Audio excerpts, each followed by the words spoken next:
اللهم صل على سيدنا محمد وعلى آل سيدنا محمد كما صليت على إبراهيم وعلى آل إبراهيم في العالمين إنك حميد مجيد. أعوذ بالله من الشيطان الرجيم. بسم الله الرحمن الرحيم. إن الذين لا يؤمنون بآيات الله لا يهديهم الله ولهم عذاب أليم. إنما يفتري الكذب الذين لا يؤمنون بآيات الله وأولئك هم الكاذبون. من كفر بالله من بعد إيمانه إلا من أكره وقلبه مطمئن بالإيمان ولكن من شرح بالكفر صدرا فعليهم غضب من الله ولهم عذاب عظيم. ذلك بأنهم استحبوا الحياة الدنيا على الآخرة وأن الله لا يهدي القوم الكافرين. أولئك الذين طبع الله على قلوبهم وسمعهم وأبصارهم وأولئك هم الغافلون. لا جرم أنهم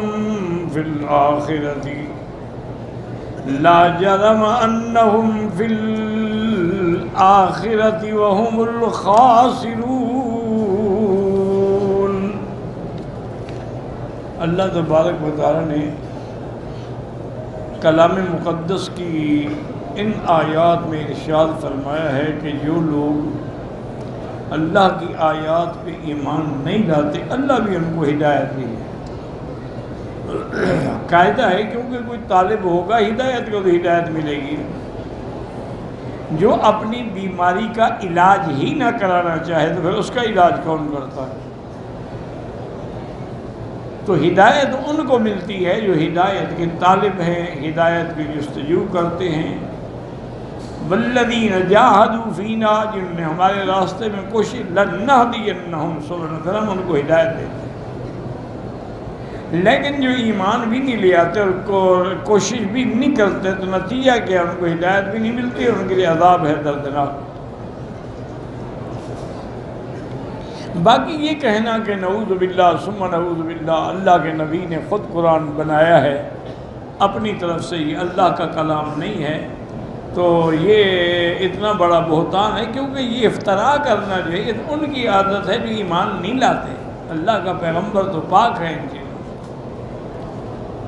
وَأُولَئِكَ هُمُ الْكَاذِبُونَ، وہی جھوٹے ہیں اپنی اس بات میں کہ اللہ کا قرآن جو ہے وہ اللہ کا کلام نہیں ہے بلکہ حضور صلی اللہ علیہ وسلم خود اپنی طرف سے بناتے ہیں. تو ایک تو ان کا رد آ گیا.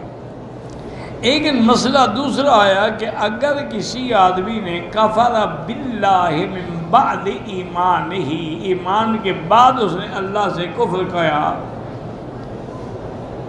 الا من اکرہ، ہاں اگر اس نے کفر کیا ہے بغیر کسی الجا کی، اکراہ کے، وہ تو پکا کافر ہے.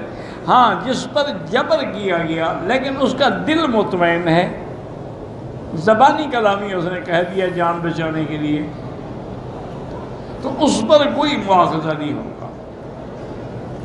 ولیکن من شرح بالکفر صدرا، جس کا کفر پہ دل کھلا ہے تو وہ تو پھر کافر ہے، ان پر اللہ کا غضب ہے اور عذاب عظیم.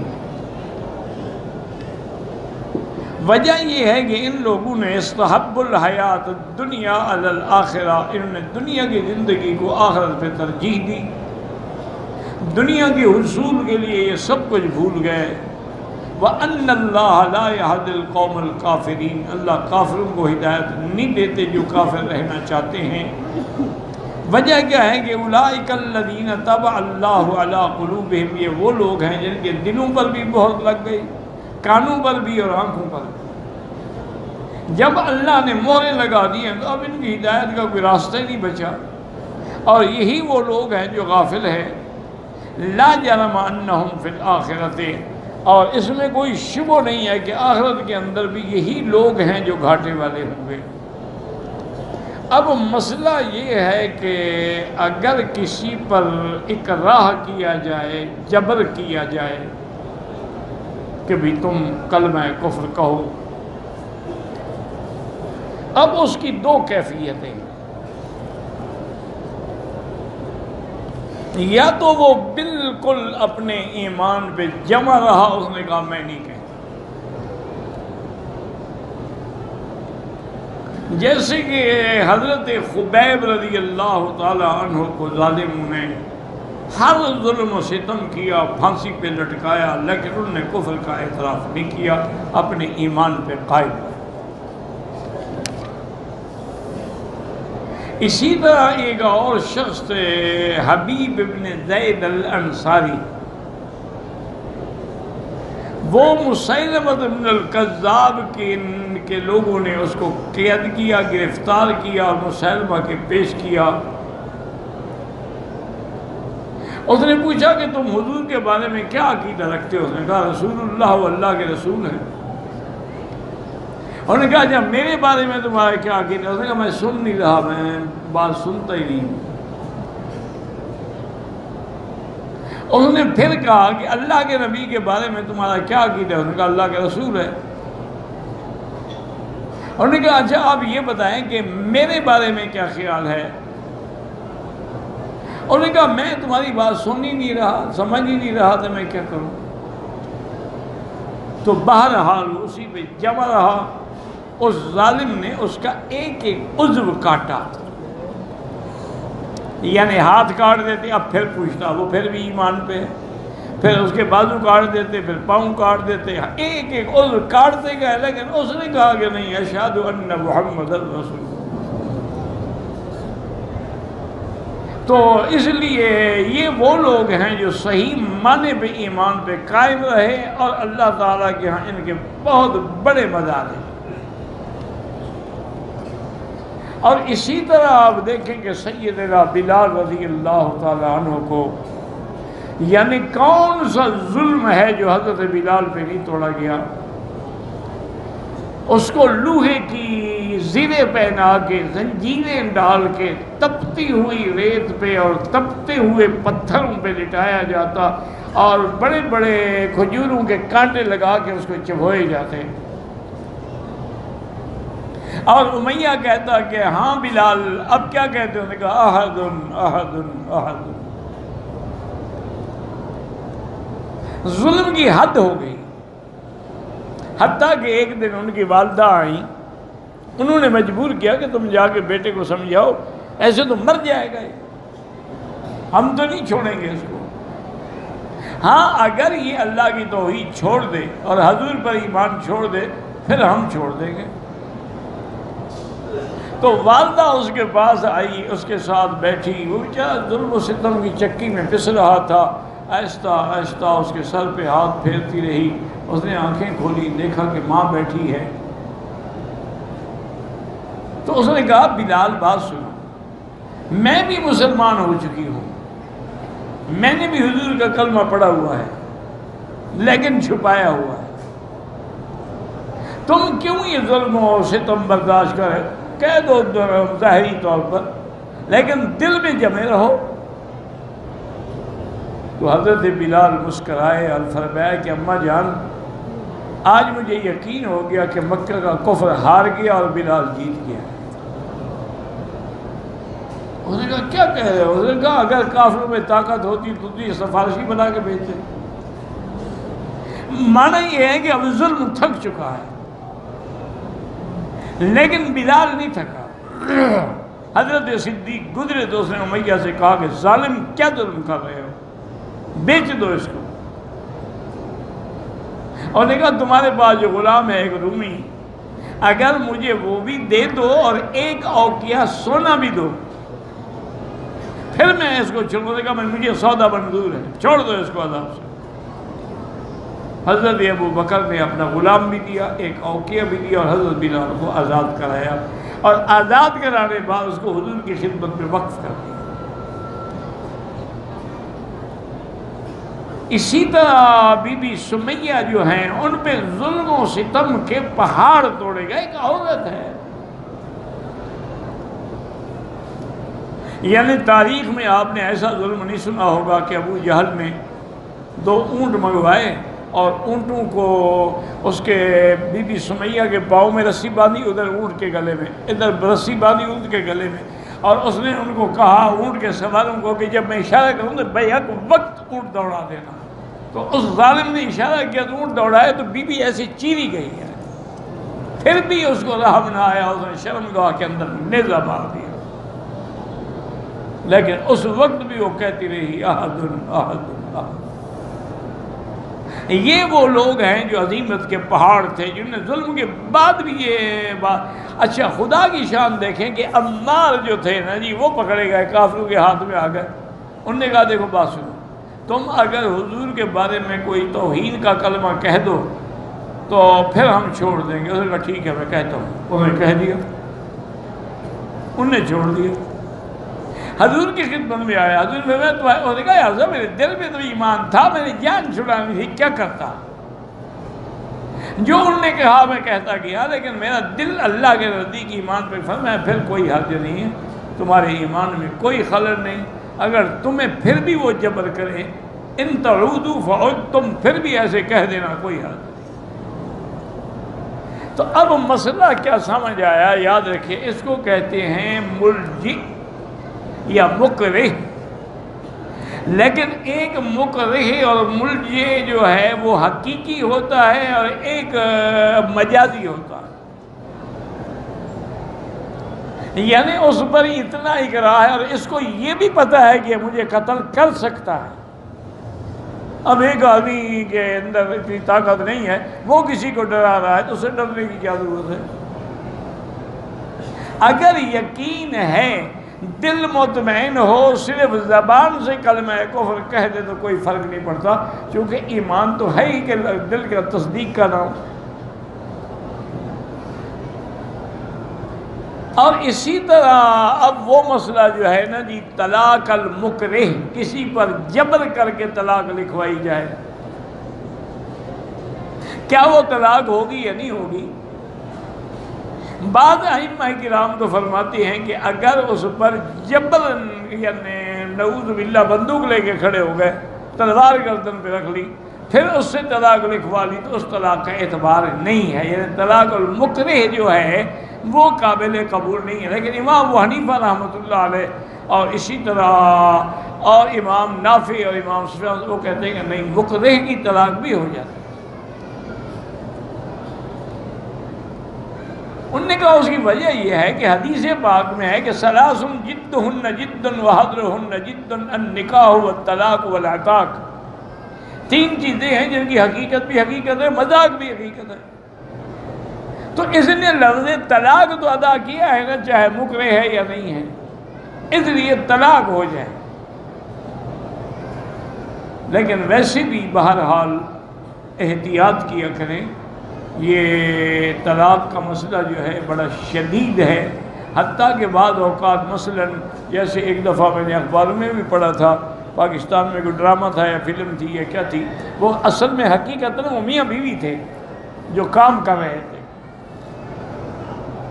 اس کہانی کے دور میں اس نے کہا کہ میں تمہیں طلاق دیتا ہوں، 3 طلاق دیتا ہوں۔ اب ڈرامے کے بعد جب علماء سے پوچھا، انہوں نے کہا طلاق ہو گئی۔ انہوں نے کہا حضرت تمہاری بیوی میں مذاق کر رہا تھا، فلم تھی، ڈرامہ تھا، کوئی حقیقت تو نہیں تھی۔ انہوں نے کہا حقیقت ہو یا نہ ہو طلاق ہو۔ خیر بعض لوگوں نے شاید اس سے کہا کہ نہیں ہوئی، لیکن حقیقت یہی ہے کہ طلاق ہو گئی، کیونکہ جب حضور نے فرما دیا کہ جس کی مذاق بھی حقیقت ہے، چلو وہ مذاق بنا رہا تھا پھر بھی تو ہو گئی۔ اس لیے ہمیشہ ایسی چیزیں جو حلال اور حرام کا مسئلہ ہو، اس میں آدمی کو بڑی احتیاط کرنی چاہیے۔ دیکھو نا جی طلاق ہو گئی، پھر وہ ملتے رہے، وہ تو زنا کر رہے ہیں، تو ایسی بے وقوفی کا کیا فائدہ؟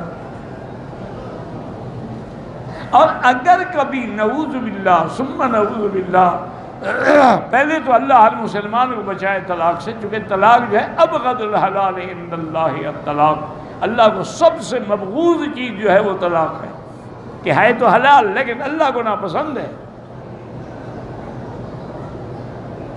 تو اس لیے اگر خدا نہ کرے ایسی حالت ایک طلاق دینی چاہیے، اس کو کہتے ہیں طلاق رجعی۔ اگر اور بھی زیادہ قہر ٹوٹے تو پھر 2 طلاق دے، 3 نہ دے کبھی، کیونکہ 3 دے دے گا تو مغلظہ ہو جائے گی، پھر وہ ہمیشہ کے لیے حرام ہو جائے گی۔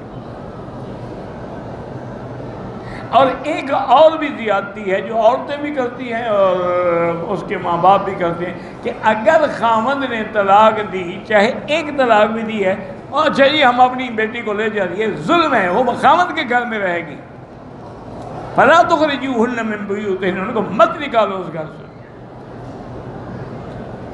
ابھی اس کا گھر ہے، اس کی رجوع کی مدت باقی ہے۔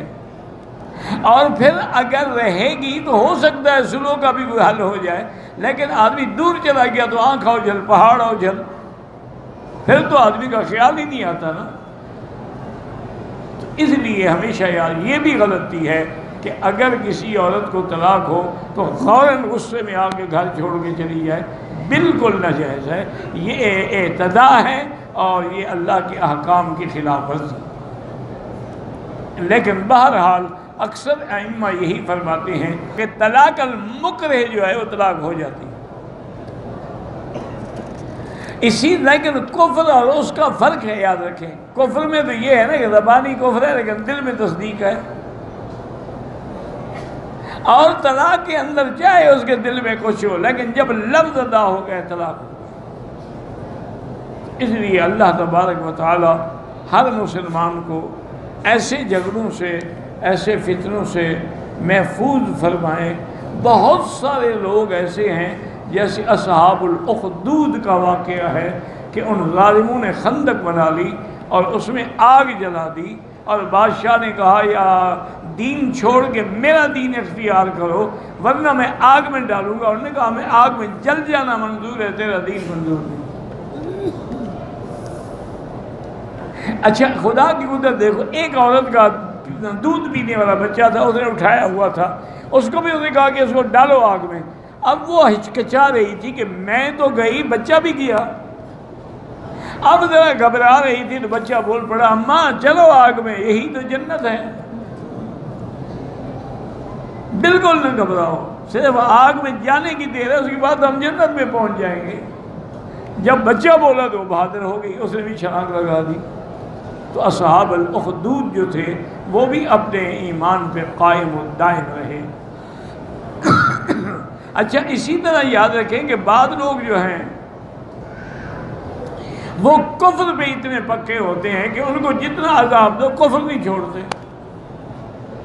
جیسے کہ حضرت علی رضی اللہ تعالیٰ عنہ کے زمانے میں کچھ لوگ تھے جن کے بارے میں حضرت علی کو پتہ لگا کہ یہ آپ کو خدا کہتے ہیں، آج بھی یہ موجود ہے، اس کو کہتے ہیں نویسری، شیعہ کی ایک قسم ہے۔ ان کا عقیدہ یہی ہے کہ حضرت علی جو ہے یہ خدا ہے، صرف بندے کے روپ میں ہیں لیکن ہیں مولا علی۔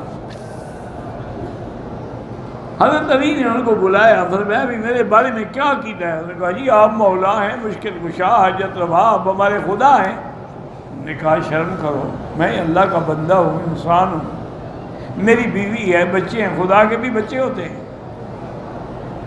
بہرحال حکم دیا کہ ان کو جیل میں ڈال دو، قید میں ڈالا گیا۔ کچھ دنوں کے بعد آپ نے لے آؤ، شاید دماغ ٹھیک ہو گیا ہو، توبہ کر لیں۔ واپس بلایا مجھے، ہاں بھائی اب کیا عقیدہ ہے؟ انہوں نے کہا جی وہی عقیدہ ہے، بالکل آپ بالکل خدا ہیں۔ حضرت علی نے حکم دیا کہ ایسا کرو کہ ان کو پہلے تو قتل کرو، پھر ان کو آگ میں ڈالو، جل جائیں۔ جب جلنے لگے پھر بلایا، کہا بھائی ہاں اب کیا عقیدہ؟ انہوں نے کہا اب ڈر گئے ہوں۔ انہوں نے کہا اب کیا عقیدہ؟ انہوں نے کہا جی آج تو پکا یقین ہو گیا، چونکہ آگ کا عذاب تو خدا دیتا ہے نا، آپ نے جب ہمارے لیے آگ تجویز کی ہے تو آپ خدا ہوئے نا. تو ایسے لوگ بھی دنیا کے اندر ہیں جو اپنے کفر پہ قائم رہتے ہیں، لاکھ ان کے لیے تشدد ہو کچھ ہو، لیکن بہرحال اللہ تبارک و تعالی ہر مسلمان کو شرک سے اور کفر سے بچائے اور ایمان پہ قائم و دائم رکھے. واللہ اعلم.